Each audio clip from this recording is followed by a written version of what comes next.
Saving is hard. Unless you are naturally inclined to save, saving is a challenge.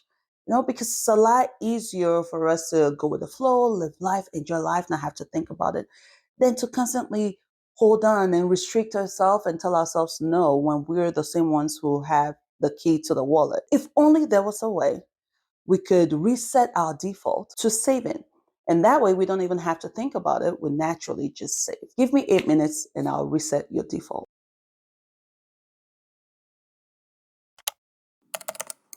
Reflect on your lifestyle right now, your spending habit, how you live your life on the daily. Where is your money going? Where are you overspending?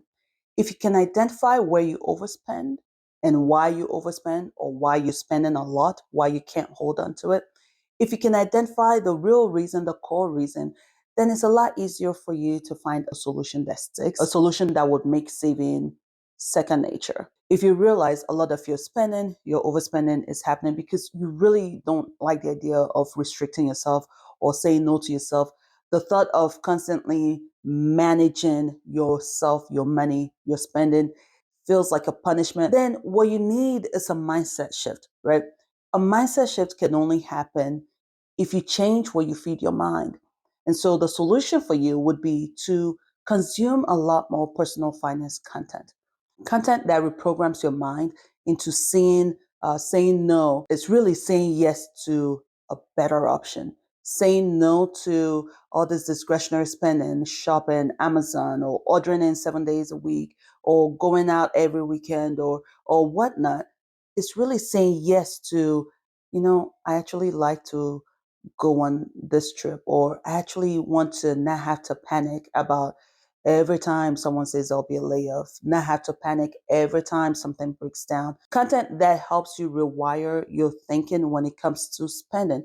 And so now the joy you used to get in buying and spending, the content reminds you you've been doing that for the last 6 months, and where has that taken you? A variety of personal finance content that reprograms your mind into understanding that saying no is not punishment. That doesn't just happen because you've just watched this video. That happens when there's constant feeding, constant positive reinforcement to your mind that not spending is actually good because XYZ. You may reflect on your spending and realize, you're actually not overspending on anything. You're paying for the essentials, and yet you have nothing left over at the end of the month. And so in that case, it's one of two things. It's either you don't have a saving problem, you just don't make enough to have anything to save. And so this is not a video for you. Or it could be, yes, you're only paying for your essentials, but your essentials are expensive. And so we need to find cheaper alternatives to take care of that. And so your solution is really just let's get cheaper options for the essentials. In some cases, you may not be able to, you may not be able to change your rent or your mortgage until we can refinance. And so you have to find cheaper alternatives for everything else. You have to find options for everything else, and we'll tackle that on tip number 3. If you've reflected on your spending and you realize that your issue is there's a lot of discretionary spending, the going out, you're very social. Every weekend we're out, or we're doing a lot of ordering in, or we're doing a lot of Amazoning and eBaying and Etsying. If that's where a lot of your overspending is, then let's move on to tip number 2, because this is where you can really, really reprogram your mind and change your default. The no spend challenge. Yes, this is a great, powerful way to reset your default.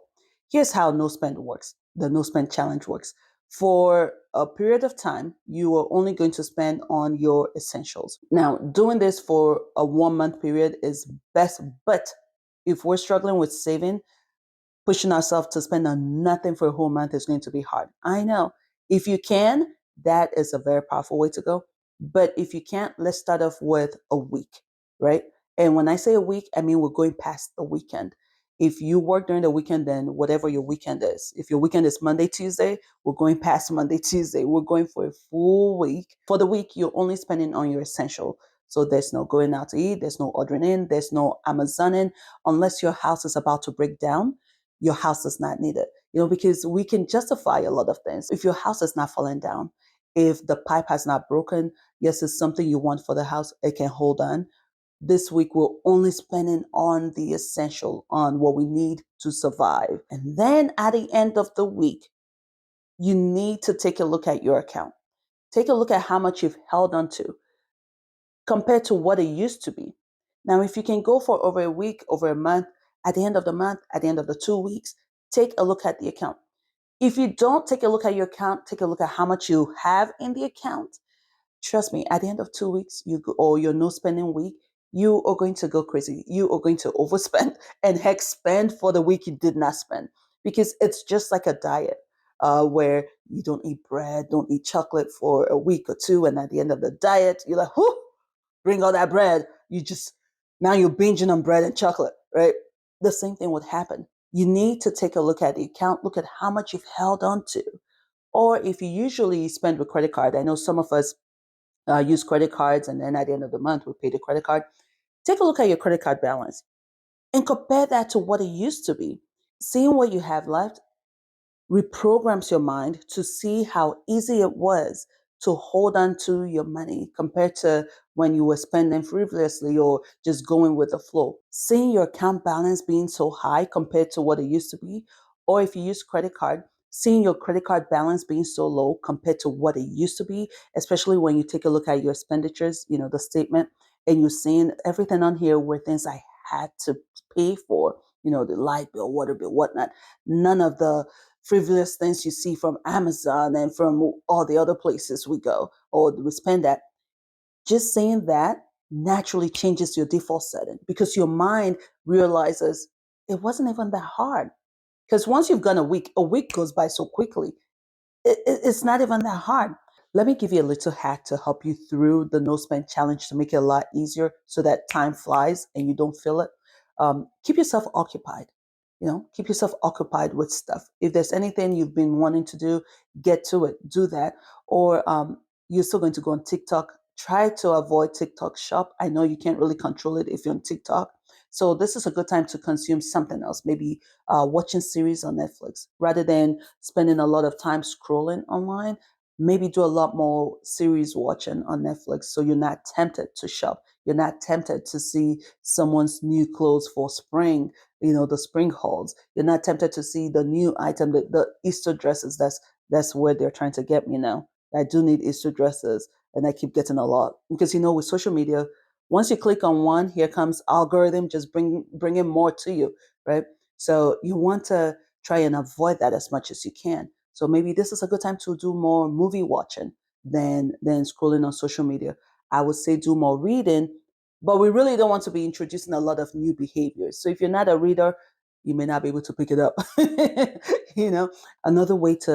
Another hack to help you get through the no spend challenge is perhaps if you're going over a week, only if you're going over a week, then maybe halfway through, give yourself $20, $25 to spend on whatever, just so you can take care of that. It's like a diet when it's a no bread, no chocolate, no whatnot, and then you have a cheat meal. So you can have a slice of pie or chocolate, and that way you get that sweetness and then you're able to refocus and not think so much on, I want chocolate, I want chocolate, I want chocolate. So you don't have to focus on that. You have a little bit, and then you can move on and out of mind because you scratched that itch. Same thing. So if you're going over a week, give yourself maybe $25. I can spend not $100. You're keeping it very, very low so that you still have a good chunk left at the end of your no spend challenge. A no spend challenge, if you take a look at how much you have at the end of the period, the time period you've set, that is a good way to reset your default to hold on to money. So the following week or the following month, when it's time, when you go back to your regular habit of spending, you're going to be reminded that this is a non-essential and this is how money leaves the account because you've gone through a period where you did not spend and you saw the benefit of that. Your mind will start working against you. Now, after a week or two, if you don't adhere to it, you'll be back to your normal spending. But if you adhere to it and the next week, when it's time to spend, you're reminded and you hold back on spending, you will naturally end up spending less and holding more back. I do have a video on this channel that will really help you with things to do to keep you from spending. It would come in handy. You should watch that after this. Now let's go to the third step. because this third step will really help in making saving your default. This is for those of us who it's not necessarily that we have a tough time saving. For us, it feels more like I'm really being good with money and there's nothing left over at the end of every month. We need to decrease our cost of living. When we decrease our cost of living and we're not the type to have a tough time saying no to buying things, then naturally you're going to have money left over every single month. And so without even having to think, you have money left in the account. So this is not for you if you're, if you realize that your overspending is happening because you're doing a lot of discretionary spending. We're done with you at tip number 2. Go on and watch the other video and get additional tips to really help you out. This is for those of us who we're spending on just essentials and yet there's nothing left over, right? So let's take a look at our essentials. Right now it may be hard to change your rent, your mortgage, that's a given, but everything else, let's take a look at what we're paying for. You've already heard of subscriptions. Cutting back on subscription, that's pretty much where it starts. For us, I'll take it a bit personal. It's those little things here and there. Technically we don't know or we don't see it until we take a look at what we're spending, right? So we may not be the type to go out to eat that much. We don't order food in that much, but then when you look at where money goes every month, then we see, oh, we have Amazon Kids here. We have, I'm trying to dissect my account right now. You start noticing the little things in there. And so it's time to cut that. Maybe light bill is just so high. Our light company, they show you what your spending was the previous month, how much you used up the previous month and a year ago.